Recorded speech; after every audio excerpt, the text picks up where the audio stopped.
कहानी शुरू होती है एक छोटे से गांव से, जहां घने जंगल के किनारे एक पुराना और वीरान हवेली थी। इस हवेली के बारे में कहा जाता था कि वहां जाने वाला कोई वापस नहीं आता। एक रात निधि और आर्यन नाम के दो दोस्त जंगल के पास कैंपिंग करने गए।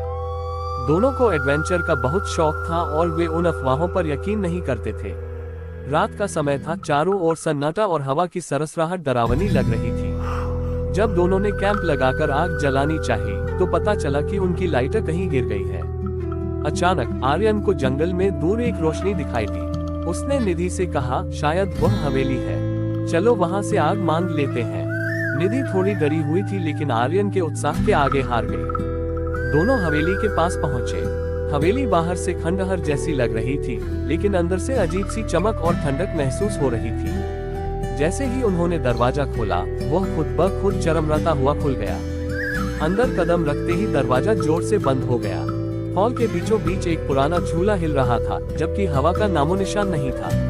निधि ने डरते हुए कहा, आर्यन, मुझे ये जगह ठीक नहीं लग रही, चलो वापस चलते हैं। आर्यन ने कहा, बस थोड़ी देर रुक जाओ, यहाँ कोई तो है। अचानक एक धीमी और खौफनाक आवाज गूंजी, तुम लोग यहाँ क्यों आए हो? दोनों ने इधर उधर देखा, लेकिन कोई नजर नहीं आया। आवाज और तेज होती गई। तभी झूले पर एक साया उभरने लगा।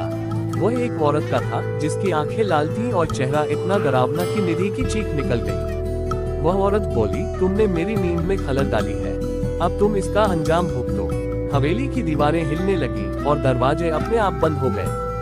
दोनों ने भागने की कोशिश की, लेकिन हर रास्ता बंद हो चुका था। निधि ने हिम्मत जुटाकर पूछा, तुम कौन हो?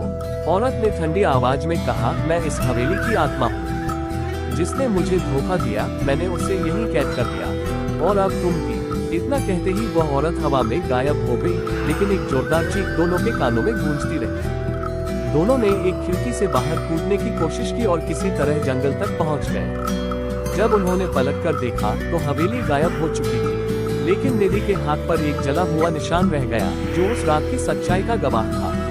आज भी जब दोनों उस घटना को याद करते हैं, तो उनकी रीढ़ की हड्डी सिहर जाती है। हवेली का वह अंधेरा अब भी उनकी यादों में जीवित है।